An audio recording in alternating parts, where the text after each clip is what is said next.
but it's so much more effective to stick him on the ground, stick him through his stomach, and knock him out in 2 or 3 strikes and be done with the fight. And I'm gonna get out, start cracking some heads. And so, the time, which is the better self-defense tool? Which is better, the self-defense cane or the homemade self-defense walking stick? I want to talk about how they're similar, how they're the same, and then we'll talk about how they're different. And then together, we'll figure out which one is the best. I have my hand on it in this position here. This is the walking stick.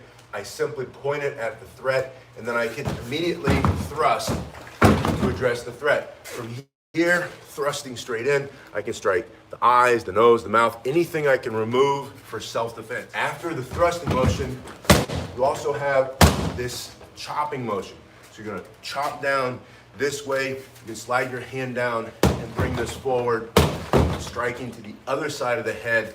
I showed in a training video yesterday how to block, how to bring it into this position and then strike on top, or this position and thrust, or this position and bring it through very forcefully, cracking the skull for self-defense, turn off their operating system. You can also slide your hand down the back and bring it in for a simple thrust, going right into eyes, nose, mouth, anything you can remove or destroy for self-defense, their ability to see, breathe temporarily or permanently, their ability to stand up and breathe, striking here, going lower. You can strike this way, you can turn, it's like a punch, your thumb turns over, and then this comes up and along the side of the head, or into an arm, breaking maybe that upper arm, into the ribs, striking into the legs. You can also bring it to the front hand here and thrust. Now those are some of the ways that you can use the walking stick, also known as the Japanese hanbo. But what is the perfect prepper self-defense tool for SHTF? Is it the walking stick or is it the walking cane? Let me show you some of the ways that you use the walking cane, because some are similar, but a lot are different. Which is better, cane versus walking stick? Because they seem like the same thing. They're the same length, they're essentially the same material. This one's a little bit thicker, so it's heavier. If this were made out of oak, or this is made out of oak, if it were made out of hickory, it would hit harder. This one hits harder now because it's heavier, but let's say they're the same diameter. Using the cane for mobility, it's usually in your hand this way with the crook facing back, or you can turn it around, crook facing out. We'll talk about both those ways as we go through the basic strike. But you bring it up, smack right between the legs. If you go and you miss between the legs, you can strike up under the chin. Maybe they're reaching in to punch, you can strike that arm, you can strike the head. But if you go up very quickly, you can catch them off guard. Also, bring this up and your hand will slide down just a little bit, and that gives you basically a long sword, or like a wooden sword, a basic fighting stick, something like that. So you're able to thrust, you're able to come around striking from one side to the other side. You can also bring it into your chest and push. In this position, I have that basic thrusting motion. I can slice, strike, strike the other way. You have all of these basic angles. You have thrusting motions. You can go to the legs, you can go to the top of the head. You can grab it with the other hand and do your bayonet attacks, rifle butt strikes with the big crook, and you can shove and come straight in this way. In a better position, I thrust. Now you're fighting almost like a short sword, or like a Japanese sword, like a katana, or more appropriately, like the wooden bokken. But you're fighting with one hand, or you put the other hand on it. Another way you can carry it is with the crook facing out, and you pop it up, and it's in this position. You can thrust here, this is hooking into the side of the head, into the neck, and you into the ribs. You break those ribs, right? You can pop it into that other hand. You can go into those rifle bayonet attacks again, but you can also then thrust and strike and chip and rip with this tooth right here. So this part here, that beveled edge, is unique because the crook is unique. On the cane, you have the crook. You don't have the crook on the walking stick. Now, when it comes to like takedowns and joint locks and pressure points, those kinds of techniques, they exist with both weapons. I don't teach those anymore, and it's simply because Most of the people I work with want to learn the cane or the walking stick for self-defense. They're not interested in learning the esoteric qualities of the weapon, the martial arts side of things. And so they just want to know what works. What can I do immediately? Stick him, put him on the ground, thrust through his body, bring it through his head, right? Down on top, reach in, rip, and thrust, and pull something off of him for self-defense.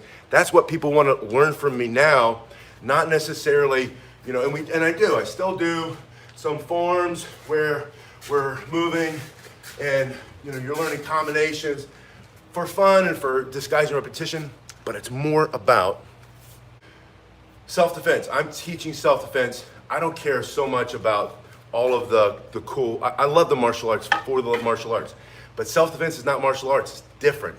And self-defense cane, self-defense walking stick have unique qualities and characteristics that are not shared on the martial arts side. And a lot of the martial arts moves that include all of those small circles, like small circle jiu-jitsu, all that stuff works. All the twisting and turning and pulling it up behind his back and twisting it up between his legs, and all that stuff works, but you have to be really practiced. You have to practice a lot, over and over and over. So much so, and you have to be strong, and you have to be youthful, and you can do all that stuff, but it's so much more effective to stick him on the ground, stick him through his stomach, and knock him out in 2 or 3 strikes and be done with the fight, and snatch somebody down. If you happen to be in a wheelchair and you use your cane for self-defense in the wheelchair, come up and strike along the side of the neck, and then rip and pull him down to yours, and drive the other elbow for self-defense. There's a lot of stuff you can do with the cane that you can't do with the walking stick because of the crook. Now, there are a lot of things that you can do with the walking stick that you can't do with the cane because it does not have a crook. So things like changing hands and coming through in different positions, all of the ease of use and the fast ways that you can thrust and move and strike. You can do a lot of that with your cane, but because you don't have this on either side, you're allowed to do a lot of, or you're able to do a lot of things that you can't do because the hook is in the way. Now, the final question, the biggest question, the most important thing when we talk about cane self-defense versus walking stick self-defense is which one can you take with you everywhere you go, including into a train station, onto the train, into a bus station, onto the bus, into a bank, into the courthouse, into your kid's school. Which one can you take through TSA, through the metal detector, put it on the conveyor, send it through, come out the other end and pick up and walk to your gate, sit down, and you might have to stick it in the overhead bin or whatever, but which one can you have with you just about everywhere you possibly go, and which one are they gonna take from you because it's just a long stick, right? This looks more like a weapon. This is a medical device.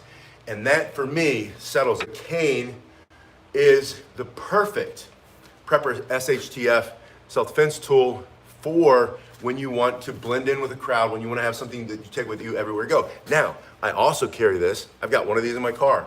I have the thinner version of this because I was teaching somebody off-site, and I just left it in the back of the car. It's all the way in the back. It's out of arm's reach, so I know that if I get stopped by law enforcement, they're not gonna say, oh, you've got a weapon in the back. They'll just say, oh, you have a dowel rod in the back. Why do you have a dowel rod? You know, say, well, you know, I'm getting ready to do some woodwork. I like to whittle, whatever. But if he asks me, he's not gonna ask me, why do you have a cane? This sits next to me on the passenger side of the car.